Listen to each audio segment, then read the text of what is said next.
pessoal, voltamos com o nosso podcast Taço Conta. Gostaria de pedir para vocês curtirem as nossas redes sociais, YouTube, Facebook, Instagram. Calma que eu sempre esqueço, TikTok, tá? Spotify e agora também na SDP TV, uma TV stream aí de canal aberto para vocês.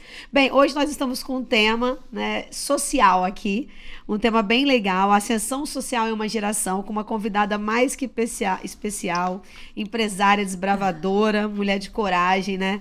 Bartira Gomes de Almeida, né? Então vou falar primeiro um pouquinho da Bartira, primeiro te agradecer por aceitar o convite, ela aceitou de pronto, gente. Precisei nem insistir, né? E a gente vai falar de um assunto muito legal, de uma ideia dela, de algo que ela fundou, né? Então, a Bartira, ela é nascida em Brasília, né? Ela é engenheira civil, é formada em engenharia civil pela Universidade Federal aqui do Espírito Santo e também tem pós-graduação pela Fundação Getúlio Vargas em Controladoria, Auditoria e Finanças. Também é fundadora e diretora-presidente do Instituto Ponte, né? Que é algo que é admirável, que é uma ONG que tem o propósito aí de promover a ascensão social de jovens em vulnerabilidade em uma geração. É sócia e membro do Conselho de Administração da Morar, construtora incorporadora, né, fundada pelo pai dela, que também admiro muito, família, pai, mãe, uma das 3 maiores construtoras do Espírito Santo, vencedora do Prêmio Mulheres do Amanhã, na categoria Terceiro Setor, da ArcelorMittal, né, Tubarão em 2019, e befiana, né, de sucesso no Prêmio Equilibrista IBEF em 2018, ou seja, mais do que nunca, não precisa nem dizer, é uma pessoa que gosta muito do aspecto social, né, também teve uma ascensão na construtora, trabalhou na construtora também, né? Então, Bartira, obrigada, seja bem-vinda, né? A gente tem esse podcast com papo, uma descontração, tem assuntos muito técnicos e tem assuntos do dia a dia, né? E de importância, como eu levo muito em consideração esse momento todo que todo mundo fala de Pacto Global, ACD, né?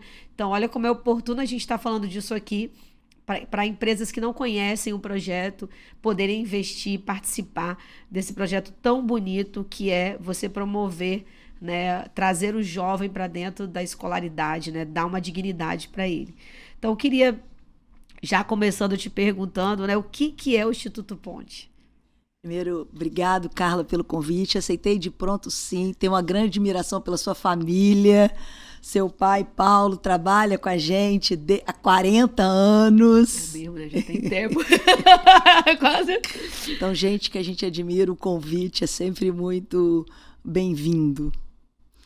Falando sobre o que faz o Instituto Ponte, a gente pega aquele bom aluno do ensino público e a gente dá para ele o mesmo que você dá para o seu filho. Uma escola que desafia, dá um inglês para ele, explica sobre profissões que ele não tem exemplos em casa, constrói com ele um projeto de vida. Nosso público-alvo são famílias de renda familiar de, no máximo, 1,5 salário mínimo. E o nosso propósito é que em uma geração ele tenha a ascensão social dele. Não sei se você sabe, mas aqui no Brasil, o índice nosso são 9 gerações para que a família mais pobre atinja a renda média do brasileiro. E eu convido cada um a fazer a sua pesquisa com o seu funcionário em casa, o que fez a mãe dele, o que faz o filho dele, com a sua manicure. Para mim, a maior desigualdade, a maior dureza que tem no Brasil hoje é a nossa qualidade da educação pública. E uma analogia que eu gosto muito de fazer com o que faz o Instituto Ponte é com o futebol. Porque no futebol nós temos vários jogadores melhores do mundo. Rivaldo, Kaká, Ronaldinho. E no Brasil não temos nenhum prêmio Nobel. 210 milhões de habitantes. Aqui só nasce quem tem talento para futebol. Verdade, né? Aqui a gente só produz jogadores de futebol, né? Inteligência diferenciada não nasce ninguém. É lógico que não. É porque certeza. No futebol... a gente tem coordenador de endometriose... Agora eu tô por dentro, que agora eu tô com problema, então a gente começa a descobrir, né? Coordenador de endometriose nos Estados Unidos. É brasileiro, paulista. A gente tem várias pessoas da área de saúde do Espírito Santo, destaque mundial. Eu fui no evento em Campo Grande, que eu conheci a pessoa que coordenou o projeto da vacina da Covid, né? A Margarete. Gente, fantástica essa mulher. E, cara, mulher conhecida mundialmente. Então, assim, é que a gente realmente... Você falou uma coisa que eu tinha parado de pensar. A gente não tem um prêmio Nobel. Então, o que acontece? No futebol tem um olheiro em cada campo de várzea. E o que eu acho que todo mundo deveria se perguntar é o que nós fazemos com os 30 milhões de estudantes que estão na escola pública aprendendo quase nada. Qual o desafio que os talentos que tem lá estão tendo? Então, o que eu falo é que nós somos aquele olheiro do campo de várzea. Então, o Instituto Ponte está ali nas escolas públicas, olhando para aquele aluno talentoso, para a gente dar para ele o mesmo que a gente dá para o nosso filho. E falando um pouquinho do Pontes ainda, antes de a gente entrar na questão da ascensão social, como que é essa escolha, Bartira? De onde sai a escolha do aluno? Porque a gente tem várias escolas públicas no estado. Eu fui lá, conheci o projeto. Realmente é um projeto muito bonito. Eu depois fui no evento que vocês promoveram com o Luciano Huck, foi fantástico, entendeu? Que é uma pessoa que eu acho que investe muito nisso, é uma pessoa que, quando a gente olha na televisão, é uma pessoa muito humana, não conheço pessoalmente, mas eu imagino que realmente seja aquilo que se faz. Como que você escolhe o estudante? Porque são muitos, né? E eu estou visitando pelo conselho, aí já lá no CONSERC, escolas de ensino médio da área pública para falar da profissão contábil, para explicar para ele o que é um contador, da importância que é aquilo, para falar sobre fazendo uma consciência, tipo os Estados Unidos. Os Estados Unidos, ele ensina o aluno, a Canadá, o primeiro mundo, ele ensina o aluno a saber a importância do tributo para o país. Uhum. Eu estou falando sobre consciência fiscal para os alunos de primeiro e segundo ano. Que desafio, hein? Enorme. E aí quando você chega lá e explica, você vê a cara dos meninos, tipo, essa mulher é doida, né? Tá falando que é bom pagar imposto. Eu falo, não, você não estuda numa escola de graça. Você acha que é de graça, mas não é, entendeu? Ela não sai do bolso do seu pai o dinheiro para vir aqui todo mês pagar a escola, mas ele paga. Então, eu tô nesse projeto, comecei ano passado, e eu tô indo nas escolas públicas. Fiz o convênio com a SEDU e tô lá. Cariacica, Serra, é um desafio enorme. Eu mesma estou indo junto com um grupo de jovens lideranças. E eu olho para aquelas carinhas, eu vejo os olhinhos brilhando. É emocionante, né? Então, como é que você faz para escolher? Porque se eu entrasse numa sala de aula, eu teria que fazer assim, uma pesquisa, conversar com o aluno, com a coordenação. Como é que você escolhe nesse emaranhado de alunos? Nós temos hoje, mais ou menos a nossa inscrição, estamos com a seleção aberta até no momento, 22 candidatos por vaga. Então, é bastante concorrido entrar no Instituto Ponte.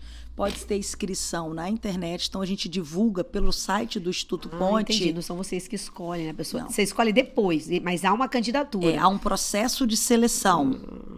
Nós temos hoje mais de 1.000 inscritos no nosso processo de seleção. Então, é aberto para todo mundo. E no site do Instituto Ponte? No site www.institutoponte.org.br.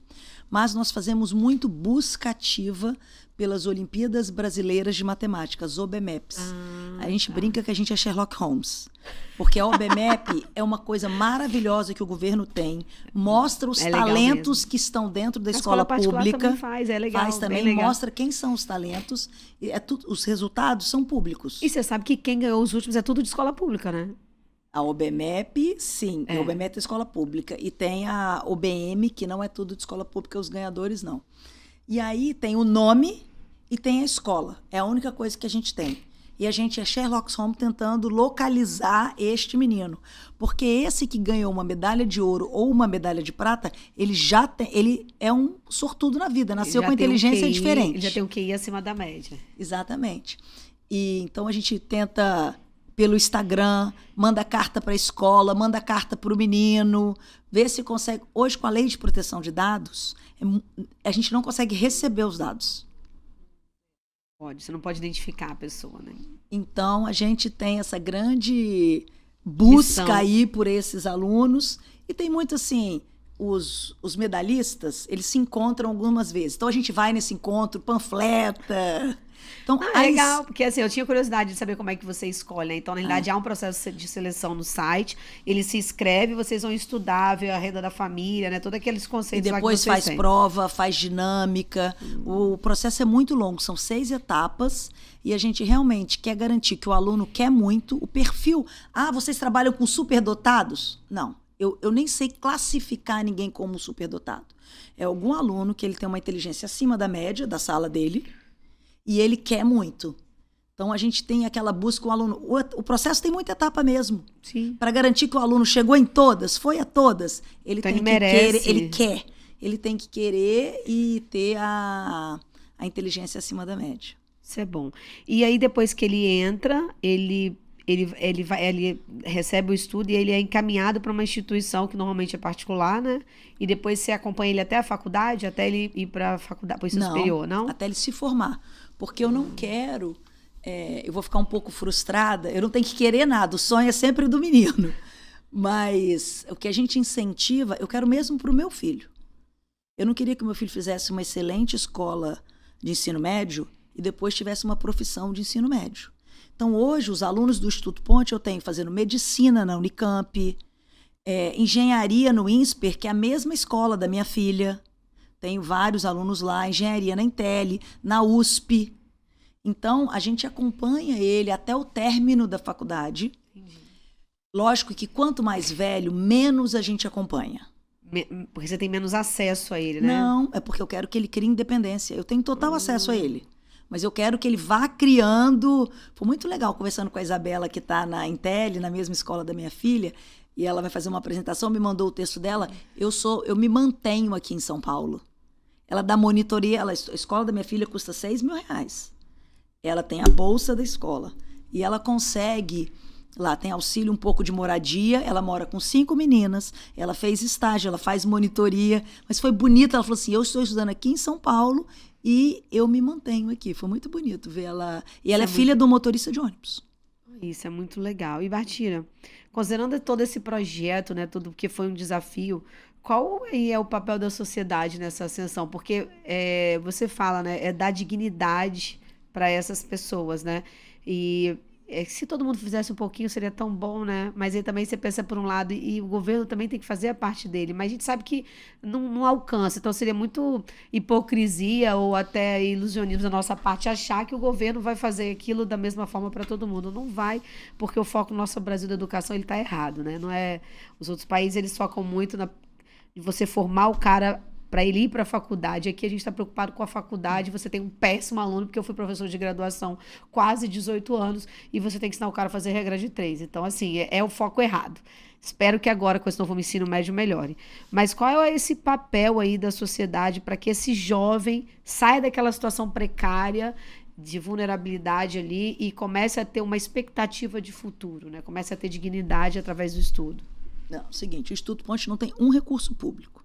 Todo o nosso recurso vem de empresas, de pessoas que acreditam que vale a pena investir para ter um Brasil um pouco menos desigual. Então, a gente só existe porque a sociedade abraçou o Instituto. Eu brinco que eu sou só o maestro. A empresa da minha família é uma apoiadora, mas não é uma apoiadora relevante aos outros apoiadores. Eu mencionei aqui o seu pai, por exemplo, ele é um dos apoiadores do Instituto desde o início. E eu brinco que quando eu conversei, a primeira vez que eu fui atrás do Paulo, ele falou para mim assim, Bartira, você acha que alguém está interessado em ficar dando dinheiro para de graça? Não, você vai fazer isso mesmo? E hoje, ele é uma pessoa que pega o telefone e liga para pedir para alguém... Não, ele me ligou para eu ir lá para eu conhecer. Ele falou, eu quero que você vá conhecer, eu não quero que você pague, não, porra. Ele falou, quero que você vá lá, sabe como é que ele é, né? Educado, né? Delicado, né? Eu quero que você vá lá conhecer a porra do projeto, eu vou lá com você. E ele foi comigo, não sei se você lembra, ele foi comigo. Porque daí você vai indicar as empresas, pô, você conhece um monte de gente também, vai lá, você vai gostar. Eu até me assustei, tá? Fui lá conhecer... Mas realmente, né? No início, ele ia, conhecendo o Paulo, ele ia pensar isso mesmo. Eu tenho muitos aprendizados aí nesses 8 anos aí que eu tenho de voluntariado no Instituto Ponte. É importante dizer isso, tá, gente? Quem está lá encabeçando o negócio não recebe. É importante dizer isso. A gente tem uma equipe que trabalha, professores e tudo, mas eu trabalho no Instituto Ponte como voluntária, né? Todo nosso conselho é todo voluntário. Exatamente. O que eu aprendi é que, de maneira geral, nós temos uma capacidade de impactar a vida do outro muito maior do que a gente imagina. As pessoas não usam o poder que têm. Assim, eu vou dar um exemplo bem simples. A gente, na nossa grade de coisas que a gente oferece, não tem tratamento odontológico. Mas, muitas vezes, eu vejo um menino que sempre risonha. Na hora da foto, ele está sempre de boca fechada. É porque o dente dele é muito agressivo. E aí eu falo, gente, vamos arrumar um dentista para colocar um aparelho. Então, a gente tem vários alunos hoje que eles têm aparelho, porque a gente tem dentistas voluntários. E tem a Carla, da Clínica Vogue, e ouvindo as histórias, eu contando, porque o que acontece? Na escola pública, o aluno não almoça. Quando ele vai para a escola particular, não tem almoço. E hoje, gente, a fome é muito maior do que eu imaginava. E aí você vê um aluno que chega depois no nosso espaço escolar, que o Instituto Ponte também tem para aulas complementares, com biscoito de clube social. Eu falo, gente, não pode, passar fome não tem como. E aí um dia eu contando para ela, falou assim, não, eu conheço um dono de restaurante lá do Opção, eu vou pedir para ela para almoçar lá. E hoje tem 5 alunos que se alimentam bem melhor, almoçam todo dia lá no Opção, porque a Carla usou o poder dela e falou assim, não, eu conheço, eu vou pedir. Então, assim, cada um, além do recurso financeiro, porque eu falo, gente, parabéns, não compra material escolar, não paga vale transporte, não adianta, mas a capacidade que você tem, se você quiser ajudar, você consegue. Você muito mais do que você imagina. E às vezes nem é financeiramente, mas a capacidade que você ter de influenciar as pessoas para ajudar que possam contribuir. E, por exemplo, a gente lá na Tasso, a gente faz algumas campanhas, né? Que não resolvem o problema como você está fazendo algo que resolve. Eu costumo dizer assim, gente, o assistencialismo, ele é válido, mas ele não resolve. O assistencialismo, ele é para divulgar talvez uma marca, ele muitas vezes é para fazer aquele negócio ali imediato, a campanha de agasalho, não resolve, né? Não resolve. Ajuda é legal, mas não resolve. Campanha de cesta básica, não resolve, vai ajudar naquele período. Mas você ter pessoas que distribuem alimento toda segunda-feira, por exemplo, numa praça lá em São Paulo, a sopa lá, que todo mundo... Isso ajuda muito as pessoas, né? Isso vai resolver a fome dele, não, mas vai contribuir para que naquele dia ou naqueles dias ele não vai passar fome. Então, se todo mundo se juntasse, então, assim... É isso que a Bastiana está querendo dizer. Quando você tem pessoas que... A gente tem influência, né? Então, quando eu chego, por exemplo, para um cliente e falo, a gente está fazendo uma campanha para ajudar tal instituto. Eu sei, porque eu sou a contadora dele, que ele tem a porra. Porque ele pode, eu costumo dizer, você pode enganar qualquer um, menos a mim. Que eu sou a contadora, eu sei que ele tem a condição e o dinheiro para poder contribuir. Depende de boa vontade, depende de ter aquele gancho também voltado para... Eu posso contribuir para aquele alguém ser algo melhor. E isso precisa realmente estar consciente. O meu cliente em São Paulo de auditoria, eles têm um projeto fantástico. Não é igual ao seu, porque lá eles encaminham para a universidade. Mas eles pegam a criança bebê, né? Lá são 2 anos. Eles começam... Seu Matheus, ele abriu um lar... E é todo voluntariado deles também. Ele conseguiu doação de uma casa na Prefeitura de São Paulo e ele consegue atender hoje, acho que 30 e poucas crianças de um período. E eles ficam lá há muito tempo. Então, aquela criança entra lá com 2 anos e ela recebe toda a educação lá no lar. Ele é encaminhado para a escola, leva, busca, é dada alimentação, é dado cuidado psicológico, porque tem muito problema psicológico hoje, essa juventude. Então, é dado apoio. Então, tem psicóloga, tem psiquiatra, tem terapeuta, tem nutricionista. E como é mais exigido de quem faz voluntariado de quem não faz. Gente, Batida, todo mês tem fiscalização, vigilância. Gente, é coisa de doido. Ele fica louco. Ele, Carla, não tem condição de eu ficar 6 meses brigando com a Prefeitura de São Paulo para ter isenção de IPTU, sendo que eu sou um órgão sem fins lucrativos. Ele busca recursos de empresa. E a criança sai de lá com 18 anos de idade para ir para o ensino superior. Então, ele cuida... Ele alimenta, ele educa até 18 anos e acompanha ela até chegar na faculdade. E você acompanha até depois, né? Então, eu contei para ele do seu projeto e ele é muito socialista nesse sentido. Ele pensa assim, eu acho que todo mundo pode contribuir para uma sociedade melhor. Sim. Basta querer. Você também colocou uma questão, e eu acho que está totalmente voltada para o Ponte, de como a gente tem tantos talentos bons e aí a educação que não tem qualidade hoje. Para vocês saberem, a gente tem menos 15% da população com graduação. Eu estou falando menos de 15% de uma população, como ela disse, de 210 milhões. E isso em 1945 era 3%, 4%. Eu estou falando da faculdade, né? A gente tem menos que 5% da população com pós-graduação, mestrado e doutorado. Então, são dados que ela falou aqui também reais mesmo. A gente tem um país... que não têm educação. Né? Isso pode sair todo dado do INEP, não sei o que, pode sair tudo, mas a gente não tem uma educação, porque quando você tem uma população com apenas 15% com curso superior, você não tem educação. Acho que a gente conseguiu colocar o brasileiro na escola até o ensino médio. Os índices realmente, se você olhar nos últimos 50 anos, são melhorou muito, mas quem está lá está aprendendo muito pouco. E aí tem mais de 10, 15 anos que o Brasil faz teste, tudo vê que ele tá lá na OCDE, o número... Exatamente. Lá de trás para frente, um dos primeiros, tá lá no final da fila e não consegue melhorar esse fato. Isso é bem duro. É bem duro. Isso é bem duro. E eu falo o seguinte, a notícia boa é que inteligência não escolhe classe social. Tem gente inteligente em tudo quanto é lugar. E eu falo mesmo, olha só, eu na loteria do CEP fui sorteada. Total. Eu nasci numa família que era classe média. Enquanto eu crescia, a minha família foi melhorando de vida. Na minha casa, a educação sempre foi prioridade. Eu sei, seu pai é bem exigente, inclusive.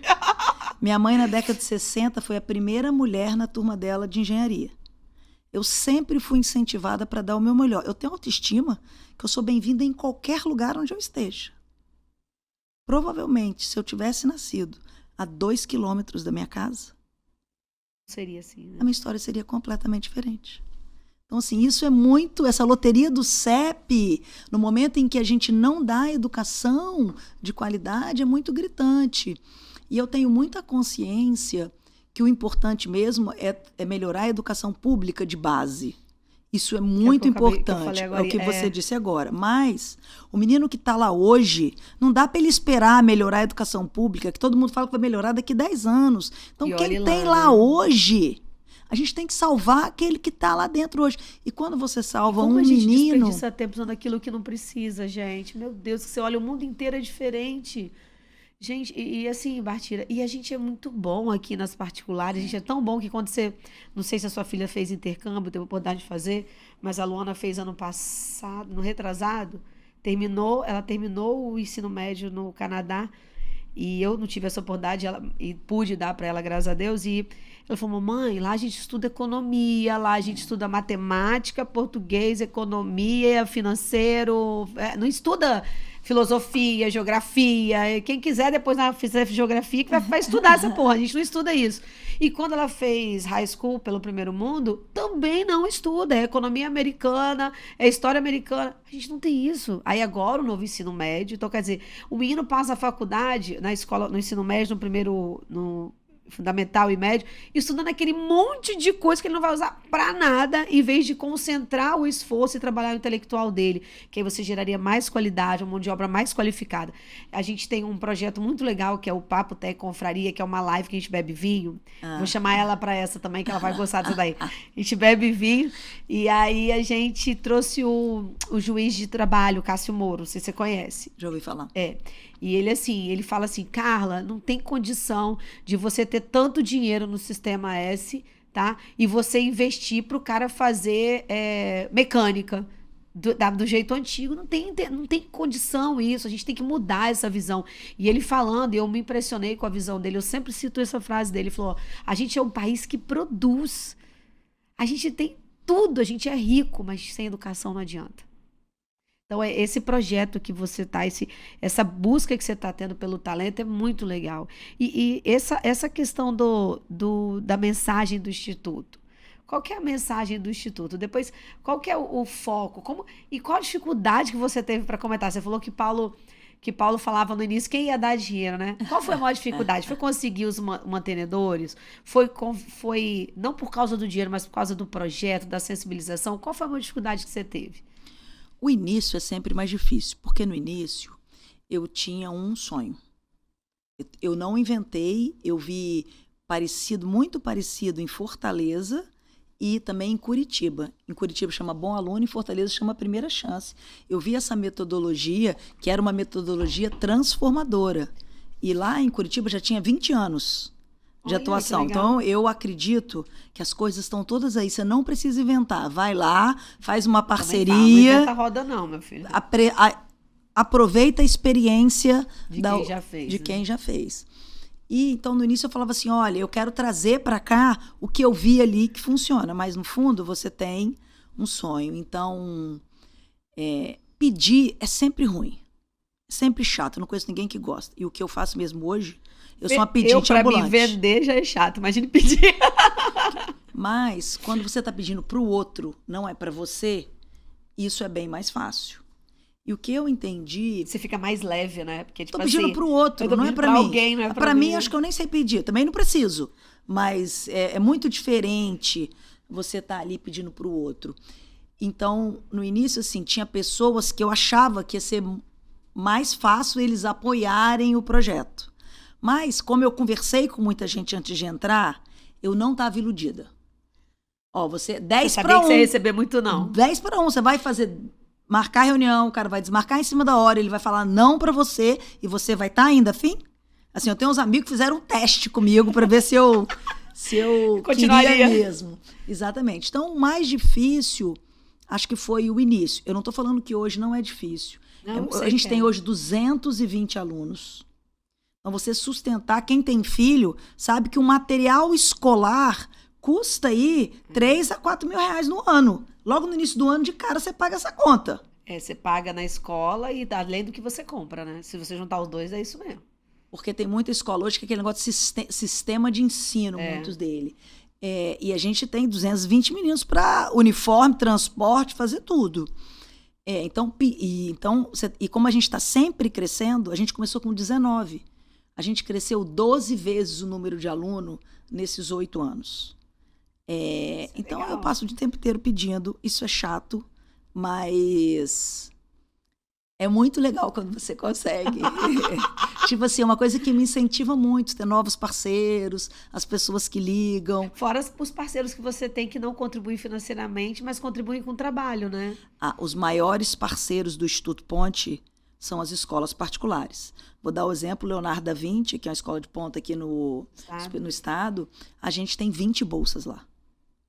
Então, só do Leonardo da Vinci, eu tenho 1.400.000 Eu falar isso agora, né? Se a gente for transformar isso em reais, né? Por ano, né? Não, a gente transforma. A nossa contabilidade, todo o serviço que é prestado... Tudo pro bono você transforma em reais para você saber quanto que você está... Querendo ou não, você é o nosso trabalho. Sim, é o trabalho. E hoje você tem 220, né? Esses meninos estão agora em qual fase, a maioria deles? A gente tem médio? 62 universitários. Eles estão estudando aqui, eu falei, USP, Intel, UFMG, Unicamp. Os meninos estão voando. É bonito de ver. Eu não estou falando que é fácil. Eu, graças a Deus, não tinha ideia da diferença cultural.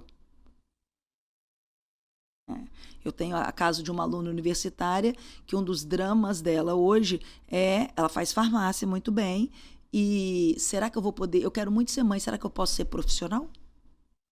Coisa que a minha filha nunca pensou. E lá, de repente, onde ela vem, né, a mãe não pode trabalhar e estudar. Você não pode trabalhar e ser mãe. Ela ser mãe... Ela faz faculdade, ela não tem nem namorado. E a preocupação dela real é porque ela quer ser muito mãe. Mas se ela for mãe, ela tá preocupada se ela vai poder ser profissional. Trabalhar. Sabe, assim, a minha mãe, ela trabalhou desde que eu nasci. Mas na cultura dela não tem. Então eu tô querendo dizer assim, que é uma diferença cultural que eu não sabia. Eu tô contando aqui um caso leve, e tem casos que são muito mais pesados, casos de violência. E você também deve conviver muito com isso, né? A equipe do Instituto Ponte é maravilhosa e eu sofro muito, é muito pesado para mim isso.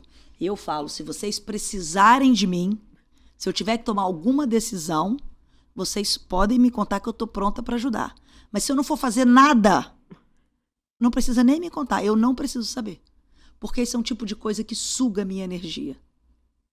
E eu gosto muito de coisas que me dão energia. Se precisar, me conta. Se eu não for fazer nada, eu não preciso saber dessa história. Eu, como já fui da Comissão da Mulher no CRC, que vivi muitos... Meu marido até foi em alguns comigo, ele falava, não quero mais, você vai nesse lugar. Você tá doida? Você entra 10 mulheres num bairro, um bairro carente, e você viu que o cara te puxou pra dentro. Imagina se eu não tivesse com você. Eu falei, ia ter umas 10 mulheres tudo junto, ele não ia puxar as 10. Né? Porque a gente fazia o quê? A Comissão da Mulher, a gente ia pelo CRC, né? Isso na gestão de Walter Noronha, não sei se você conhece Walter Contador, ele foi presidente, e ele falou assim, Carla, pode fazer que eu vou em todos com vocês. E a gente foi em mais de 50 bairros dos 78 municípios, mas a gente ia no bairro carente. Então, por exemplo, eu lembro que Aracruz, a Marcela foi comigo, e aí tava eu e a mulherada toda. Aí a gente conseguiu de uma prefeitura anticoncepcional e preservativo. Conseguimos um palestrante da área de educação sexual para poder ele falar para as meninas da gravidez na adolescência, 13 anos, 15 anos, tem muito, ou por violência, ou por desconhecimento, ou por não ir lá no posto e buscar o remédio, que é de graça, gente, é de graça, entendeu? Então, assim, aí a gente levava aquela caixinha, tudo, fazia os embalagenzinha, né, e tal, para as mães iam nas palestras. Aí a gente pegava a diária que a gente ganhava, parte dela comprava porque a gente não precisava da diária. Então eu falava, mulherada, vamos fazer o seguinte, metade da diária, porque a diária é pra gente comer e pagar a gasolina. Nós vamos pegar metade, vamos comprar brinde. Porque para eu levar aquelas mulheres na associação de moradores, eu tinha que ter alguma coisa para atrair elas. Só a palestra do cara não ia atrair. Então a gente comprava misteira, panela de pressão, chaleira. É verdade! E a gente ia para lá e fazia camisa. Mulher na comunidade. E aí eu consegui vários patrocinadores fazer uma cartilha de educação financeira familiar, porque o grau de endividamento era muito grande. Então a gente fazia 2 trabalhos. Ia de manhã, andava naquelas casas, aí batia na porta, eu sou do CRC, Comissão da Mulher, com a camisa, olha como é perigoso, com o presidente da Associação de Moradores, e começava a explicar a cartilha, e não era um linguajar contábil, era assim, tudo que você recebe, tudo que você paga, e a gente dava todos os endereços de busca, e que sempre quem atendia a gente, 99% dos casos eram mulheres, claro, donas de casa, e que ali vendia tapoé, vendia Avon, vendia não sei o quê, e fazia crochê e tal, e docinho para vender, que tem aquele trabalho familiar. Passando por essas 2 horas, a gente ia para a associação, levava data show e dava palestra. E é realmente muito frustrante algumas coisas, né? Então a gente conseguiu o recurso para ir lá. E o que eu tinha naquela época, Martíria? Eu tinha um sonho a gente pode plantar uma sementinha na cabeça dessas mães que você consegue educar seu filho. Chega até a emocionar quando eu lembro. Você consegue educar seu filho com uma atitude digna. Então, eu falava, é muito fácil. E era tão pouco, né? Então, só que você tinha muita violência ao seu redor. Então, eu lembro de Aracruz, porque para mim foi marcante, e Cachoeira, eu fui num bairro muito pobre, Aracruz. E aí, tava eu e mais 3 meninas, e o Marcelo estava comigo. E o cara me puxou pra dentro da casa, assim, pela grade, puxou o carro. E tipo assim, cara... Só que o Marcelo tava lá de fora, ele entrou com tudo, as meninas entraram com tudo, porta dentro. E tipo assim, porque tava usando droga dentro de casa, batendo na mãe, entendeu? Então assim, sabe? Fumando maconha lá, baseado lá, e sentando o cacete na mãe, e tava com um pau na mão. Então eu vi isso, então é muito dolorido você ver isso. Porque não foi uma realidade que a gente teve. Apesar de eu ter morado em Santo Antônio há muito tempo, no auge do tráfico, muita violência, a gente veio você sabe, de uma coisa muito humilde. Então, assim, é difícil. E quando que o meu pai cresceu, e eu vou falar por mim, eu estudei escola pública, eu estudei escola técnica, para falar, esquece negócio de escola particular, hein? Se vira e passa na escola técnica. Então, quando que meu pai conseguiu, quando ele saiu do bairro, porque ali ele tinha medo de eu me envolver com droga, meu irmão se envolver com droga, então ele teve que sair dali. Então, assim, e quantas pessoas têm essa possibilidade de sair? Entendeu? Então, quer dizer, a gente morava numa casa de favor da minha avó, não era nossa. Então a gente saiu, foi para Vila Velha, então a vida da gente começou a mudar ali, nessa coragem de sair. Mas quantos pais não têm essa coragem porque o filho já está envolvido, entendeu? Então, isso é pela educação. Por que se preza tanto, gente? Para que você incentive, tire a pessoa de dentro de casa para ela fazer esporte, para ela fazer cultura, porque isso distrai, né? Isso brilha os olhinhos. Então, é um projeto muito legal. Eu acho que quando você muda a vida, uma aluna, filha de um auxiliar de TV, que hoje faz medicina na Unicamp, eu não mudei a vida dela. Eu mudei a vida de toda a geração para frente. A educação da filha dela, o sonho dela, sabe? Como a gente já lida com esse menino talentoso, muitas vezes eles têm o sonho, mas o sonho é muito desconectado da ação. Eu quero o sonho em fazer medicina, mas ele estuda pouquíssimo, porque ele já é o melhor da sala. Sim. Então, quando eles vão para o estudo tá distante ponte, ainda, né? que ele começa a estudar, que ele começa a entender ali, ele fala, nossa, agora de fato eu estou indo atrás do meu sonho para poder fazer esse pulo, essa força que o seu pai tem. o ambiente, às vezes, puxa eles muito para baixo.